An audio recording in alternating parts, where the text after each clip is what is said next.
नमस्कार, दिन भर की बड़ी खबरों में आपका स्वागत है। मैं हूं आंचल। आज इस बुलेटिन में बात होगी केरल में नए सीएम के ऐलान की, सीसी की नियुक्ति पर सुप्रीम कोर्ट में हुई सुनवाई की, देखेंगे राहुल गांधी पर हमले से कैसे घिरी BJP. And to talk about Mr. Rahul Gandhi's foreign trips in the past, Mr. Patia should find better topics. अब कहां एसआईआर करा रहा है चुनाव आयोग, जानेंगे कलकत्ता हाईकोर्ट में ममता ने दी क्या दलीलें, और बुलेटिन के आखिर में देखेंगे देश में बढ़ती महंगाई को। लेकिन दिन भर की तमाम बड़ी खबरों से पहले एक नजर आज की सुर्खियों पर। दिल्ली की रेखा गुप्ता सरकार का बड़ा ऐलान, सप्ताह में 2 दिन होगा वर्क फ्रॉम होम, कोई भी मंत्री 1 साल तक नहीं जाएगा विदेश। तमिलनाडु में महिला योजना पर सियासत, स्टालिन का सीएम विजय पर तंज, 2500 का वादा 1000 भी नहीं दे पा रही सरकार। दिल्ली लाल किला धमाके को लेकर एनआईए ने दाखिल की चार्जशीट, कहा बड़ी साजिश का हिस्सा था हमला, एनआईए ने 10 लोगों को बनाया आरोपी। एआईएडीएमके में रार, पलानी स्वामी और अन्य विधायकों को अयोग्य घोषित करे, षणमुगम वेलुमणि गुट की मांग। और तेजी के साथ बंद हुआ शेयर बाजार, सेंसेक्स 790 अंकों की तेजी के साथ 75,399 अंक पर हुआ बंद, निफ्टी 277 अंकों की तेजी के साथ 23,690 पर हुआ बंद। ये तो थी सुर्खियां। अब बात आज की सबसे बड़ी खबर की। केरल की सत्ता में कांग्रेस ने 10 साल बाद वापसी की है। यूडीएफ ने 140 में से 102 सीटों पर बम्पर जीत हासिल की है, जिसमें से कांग्रेस को 63 सीटें मिली हैं। इसके बाद से ही सीएम फेस को लेकर सस्पेंस बना हुआ था कि आखिरकार राज्य का सीएम कौन बनेगा। इस रेस में 3 लोगों के नाम सामने आए, जिसको लेकर लगातार चर्चा की गई, और अब केरल के नए सीएम के नाम का ऐलान कर दिया गया है। तो कौन बनेगा केरल का नया सीएम, क्या है पूरी खबर, जानेंगे इस रिपोर्ट में। केरल विधानसभा चुनाव में कांग्रेस को बम्पर जीत मिली, जिसके बाद लगातार सवाल उठ रहे थे कि सीएम कौन होगा, और अब पार्टी ने सभी चर्चाओं पर विराम लगा दिया है। नतीजों के 10 दिन बाद पार्टी ने सीएम के नाम पर फैसला कर लिया है। कांग्रेस ने वीडी सतीशन के नाम का ऐलान कर दिया है। केरलम की प्रभारी दीपा दास मुंशी ने कहा that Shri VD Satishan be appointed as the leader of the CLP. Thank you so much. Congress नेता ने कहा कि वीडी सतीशन केरल के अगले मुख्यमंत्री होंगे, लेकिन इससे पहले सीएम पद की रेस में कांग्रेस के संगठन महासचिव केसी वेणुगोपाल और रमेश चेन्निथल्ला का नाम भी शामिल था। वेणुगोपाल को राहुल का करीबी माना जाता है, लेकिन वो मुख्यमंत्री की कुर्सी से वंचित रह गए और वीडी सतीशन ने बाजी मार ली। ये फैसला कांग्रेस अध्यक्ष मल्लिकार्जुन खड़गे और राहुल गांधी से चर्चा के बाद किया गया। इससे पहले विधायकों के साथ अन्य नेताओं से भी राय ली गई थी। इस नाम को फाइनल करने में सोनिया गांधी की भी राय अहम रही। सतीशन को केरल कांग्रेस के लोग काफी पसंद करते हैं। इसके अलावा नेता विपक्ष के तौर पर उनका केरल विधानसभा में जैसा काम था, उसकी भी तारीफ की गई थी। यही नहीं, विपक्ष में रहने के दौरान वो सड़कों पर भी प्रदर्शन करने में आगे रहे थे। माना जा रहा है कि केरल के संगठन में मजबूत पकड़ का फायदा बीडी सतीशन को मिला है।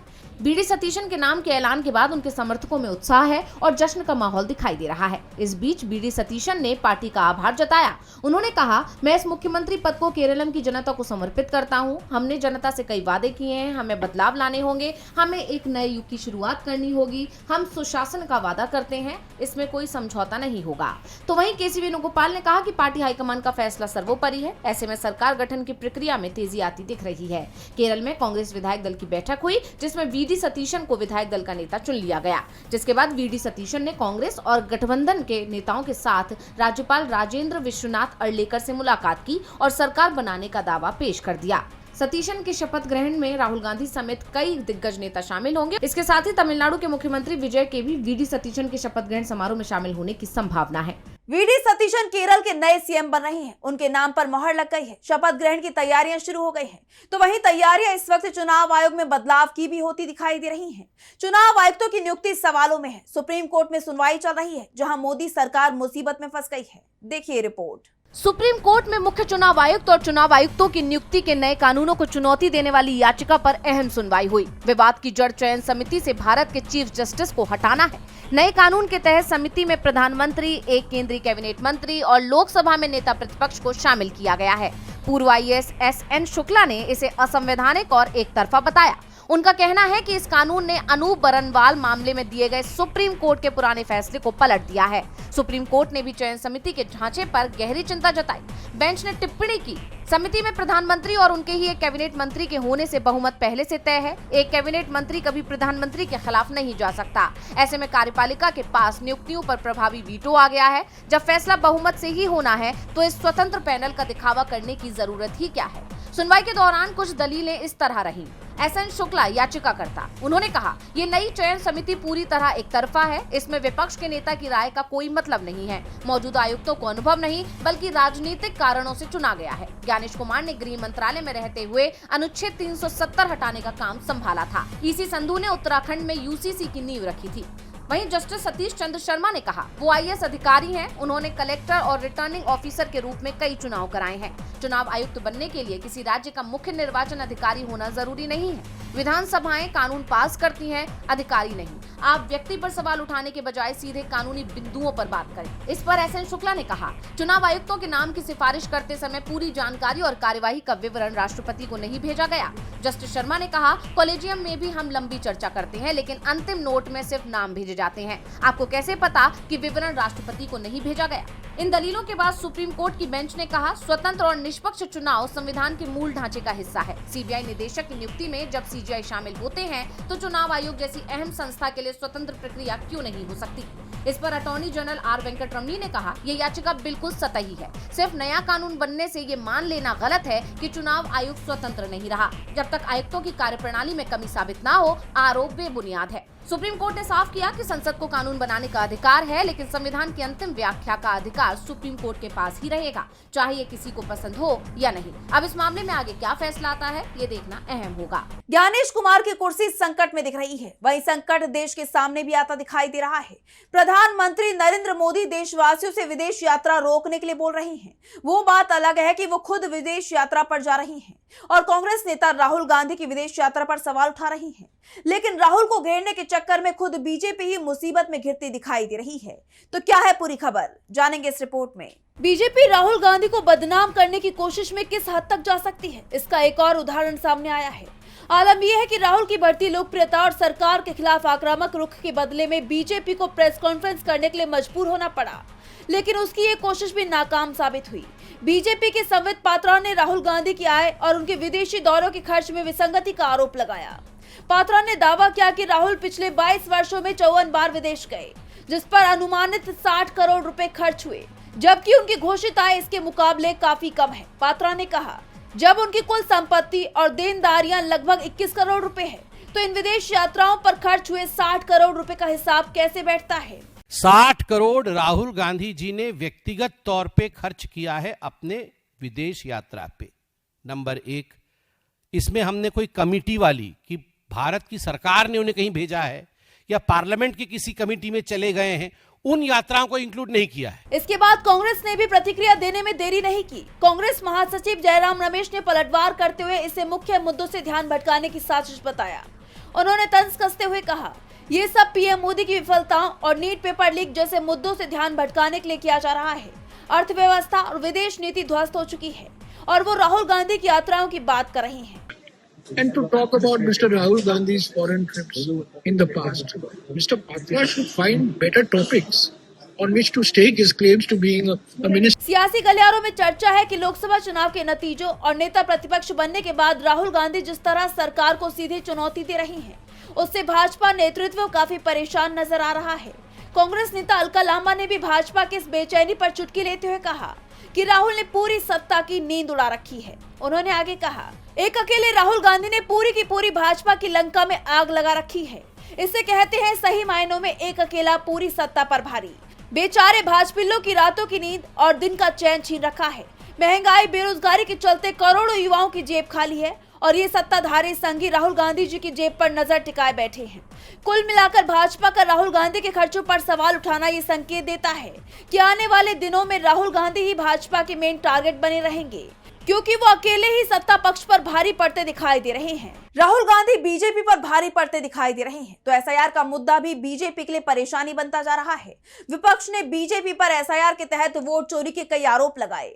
इस दौरान चुनाव आयोग पर भी सवाल उठे और अब आयोग ने 16 राज्यों और 3 केंद्र शासित प्रदेशों में तीसरे चरण के तहत एसआईआर का आदेश जारी किया है, जिसे लेकर सियासत गर्म है। तो कौन कौन से राज्य हैं इसमें शामिल, जानेंगे इस रिपोर्ट में। चुनाव आयोग ने देश भर में मतदाता सूचियों के विशेष गहन पुनरीक्षण यानी एसआईआर के तीसरे चरण का ऐलान कर दिया है। इस चरण में 16 राज्यों और 3 केंद्र शासित प्रदेशों में मतदाता सूची का पुनरीक्षण किया जाएगा। आयोग ने कहा कि मतगणना के चरण में 394 लाख से अधिक बूथ स्तरीय अधिकारी लगभग 3,673 करोड़ मतदाताओं का घर घर जाकर सत्यापन करेंगे। विभिन्न राजनीतिक दलों के नियुक्त लगभग 342 लाख बूथ स्तरीय एजेंट भी उनकी मदद करेंगे। चुनाव आयोग ने जिन 16 राज्यों में तीसरे चरण के तहत SIR का आदेश जारी किया है, उनमें आंध्र प्रदेश, झारखंड, मेघालय, अरुणाचल प्रदेश, महाराष्ट्र, कर्नाटक, उड़ीसा, उत्तराखंड, तेलंगाना, हरियाणा, मिजोरम, नागालैंड, पंजाब, मणिपुर और त्रिपुरा शामिल है। तो वहीं 3 केंद्र शासित प्रदेशों में दिल्ली, चंडीगढ़, दादर नगर हवेली और दमन दीव शामिल है। चुनाव आयोग ने कहा कि विशेष गहन पुनरीक्षण एक सहभागी प्रक्रिया है, जिसमें मतदाता, राजनीतिक दल और चुनाव अधिकारी शामिल होते हैं।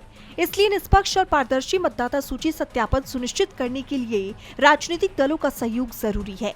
जैसे आप जानते हैं कि 13 राज्यों और केंद्र शासित प्रदेशों में आयोजित मतदाता सूची संशोधन के पहले 2 चरणों में लगभग 59 करोड़ मतदाताओं को शामिल किया गया। राजनीतिक दलों के जरिए नियुक्त 63 लाख से ज्यादा मतदाता सूची निदेशकों और 52 लाख BLA ने प्रक्रिया के विभिन्न चरणों में भाग लिया। इसके अलावा आयोग ने ये भी बताया कि हिमाचल प्रदेश, जम्मू कश्मीर और लद्दाख में जनगणना के दूसरे चरण और मौसम संबंधी चुनौतियों को ध्यान में रखते हुए पुनरीक्षण कार्यक्रम बाद में जारी किया जाएगा। फिलहाल SIR के तीसरे चरण के कार्यक्रम और परिचालन दिशा निर्देश जारी नहीं किए गए हैं और उम्मीद जताई जा रही है कि ये जल्द ही जारी होंगे। एक तरफ जहां चुनाव आयोग के फैसले के बाद चर्चा तेज है, तो बंगाल में हिंसा को लेकर कलकत्ता हाईकोर्ट के फैसले पर सभी की नजरें बनी हुई हैं। दरअसल बंगाल में बीजेपी की सरकार बनने के बाद हुई हिंसा को लेकर कलकत्ता हाईकोर्ट में सुनवाई हुई। ममता बनर्जी ने कलकत्ता हाईकोर्ट में बतौर वकील दलीलें पेश की, जिससे कई सवाल खड़े हो गए हैं। तो क्या कुछ हुआ सुनवाई के दौरान, जानेंगे इस रिपोर्ट में। पश्चिम बंगाल में विधानसभा चुनाव के नतीजों के बाद राज्य के अलग अलग हिस्सों से हिंसा और तोड़फोड़ की खबरें सामने आ रही हैं। इस मामले पर दायर जनहित याचिकाओं पर सुनवाई के दौरान कलकत्ता हाईकोर्ट में एक ऐतिहासिक नजारा देखने को मिला।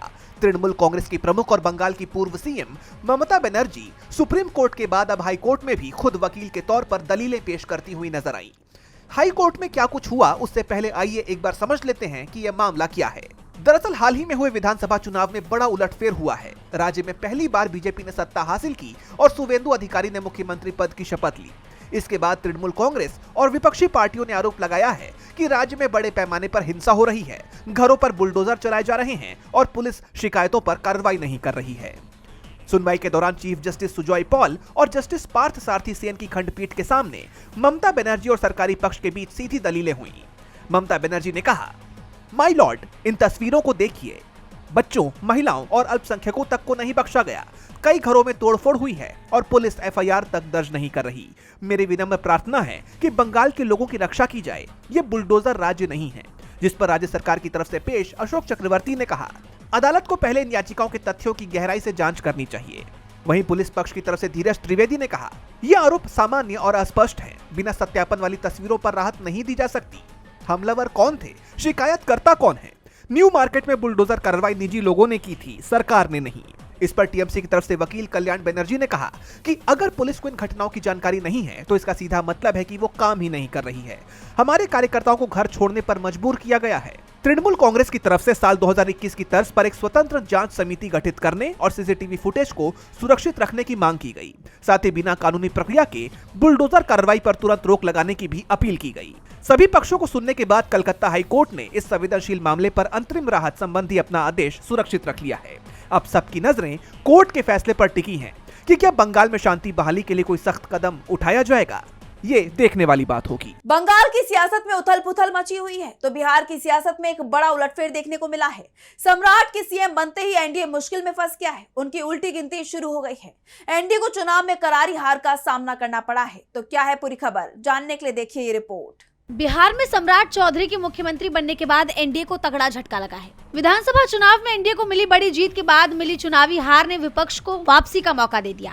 साथ ही सम्राट चौधरी की नेतृत्व क्षमता पर भी सवाल खड़े हुए हैं। दरअसल विधान परिषद की भोजपुर बक्सर की MLC सीट के लिए 12 मई को उपचुनाव हुए थे, जिसके नतीजे 14 मई को आए, जिसमें आरजेडी उम्मीदवार सोनू राय ने करीब 340 वोटों से जीत हासिल की। एनडीए की तरफ से यहाँ जेडीयू के कन्हैया मैदान में थे, लेकिन वो हार गए, जिसकी चर्चा सियासी गलियारों में तेज हो गई है, क्योंकि सम्राट चौधरी के CM बनने के बाद राज्य में ये पहला चुनाव था। ये सीट जेडीयू के राधाचरण शाह के इस्तीफे के बाद खाली हुई थी। उन्होंने 2025 के विधानसभा चुनाव में संदेश विधानसभा क्षेत्र से जीत दर्ज करने के बाद विधान परिषद सदस्य पद से इस्तीफा दे दिया था, जिसके बाद जेडीयू ने उनके बेटे कन्हैया प्रसाद को उम्मीदवार बनाया, लेकिन उन्हें करारी शिकस्त का सामना करना पड़ा, जिससे एनडीए को बड़ा झटका लगा है। तो वहीं दूसरी तरफ आरजेडी में खुशी की लहर है।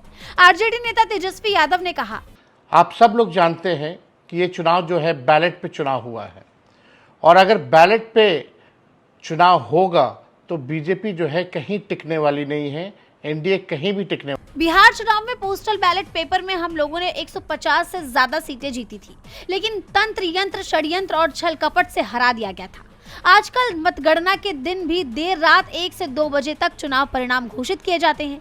पूर्व में मत पत्रों की गिनती में भी इतना ही समय लगता था, तो क्यों नहीं लोकतांत्रिक पारदर्शिता और जनतंत्र में जनविश्वास कायम रखने के लिए अब ईवीएम की बजाय बैलेट पेपर से ही चुनाव कराया जाए। बता दें कि भोजपुर और बक्सर का क्षेत्र राजनीतिक रूप से काफी सक्रिय माना जाता है। 2025 के विधानसभा चुनाव हारने के बाद आरजेडी के लिए एमएलसी का उपचुनाव जीतना किसी संजीवनी से कम नहीं है। जेडीयू का हारना एनडीए के लिए एक बड़ा झटका है। विधान परिषद में आरजेडी अपनी संख्या बढ़ा रही है, जिससे सदन में विपक्ष की आवाज और मजबूत होगी। ये जीत इतनी आसान नहीं थी। इसके पीछे तेजस्वी यादव की साइलेंट प्लानिंग और जेडीयू के अंदर की भीतर घात की एक लंबी कहानी मानी जा रही है। बता दें कि इस उपचुनाव में 97.96% वोटिंग हुई थी और मैदान में कुल 6 उम्मीदवार थे। और अब बुलेटिन के आखिर में बात बढ़ती महंगाई की। देश में महंगाई का दबाव अब तेजी से बढ़ता दिखाई दे रहा है, जिसका सीधा असर जनता की जेब पर पड़ रहा है। विपक्ष ने तो पहले ही कहा था कि चुनावों के बाद महंगाई बढ़ जाएगी, और अब विपक्ष के दावों पर मोहर लग गई है। अब इस मामले में विपक्ष ने सरकार को घेर लिया है। तो क्या है पूरी खबर, जानेंगे इस रिपोर्ट में। पीएम मोदी ने हाल ही में जनता से बड़ी अपील करते हुए कहा था कि सोना ना खरीदें, पेट्रोल डीजल की बचत करें, वर्क फ्रॉम होम करें, जिसके बाद विपक्ष ने सरकार पर जमकर हमला बोला था और कई सवाल उठाए थे। इस बीच अब बढ़ती महंगाई को लेकर एक चिंताजनक खबर सामने आई है। पश्चिम एशिया में जारी तनाव का असर अब भारत में खुलकर दिखने लगा है। अप्रैल में भारत की थोक महंगाई दर तेजी से बढ़कर 8.3% हो गई है, जो कि मौजूदा सीरीज में सबसे ज्यादा है। इससे पहले मार्च महीने में थोक महंगाई की दर 3.88% थी। माना जा रहा है कि इसकी मुख्य वजह मिनरल ऑयल, कच्चा पेट्रोलियम और नेचुरल गैस, मेटल और मैन्युफैक्चर्ड प्रोडक्ट्स की कीमतों में हुई भारी बढ़ोतरी है। इस महंगाई को लेकर कांग्रेस ने सरकार पर निशाना साधा। पार्टी ने एक्स पर पोस्ट किया, महंगाई मैन मोदी का हंटर चलना शुरू हो गया है। अप्रैल 2026 में थोक महंगाई दर 8.30% हो गई, जो कि 3.5 साल में सबसे ज्यादा है। खाने पीने की चीजों में महंगाई 2.31%, मैन्युफैक्चर्ड प्रोडक्ट्स में महंगाई 4.62%, प्राइमरी आर्टिकल्स में महंगाई 9.17%, फ्यूल एंड पावर में महंगाई 24.71%। कुल मिलाकर नरेंद्र मोदी ने सारा बिल जनता पर फाड़ दिया है। ये आंकड़े रिटेल और थोक महंगाई के ट्रेंड्स के बीच बढ़ते अंतर को दिखाते हैं, जिसे लेकर अब सरकार घिरती जा रही है। तो आज इस बुलेटिन में बस इतना ही। आप देखते रहिए डीबी लाइव। नमस्कार।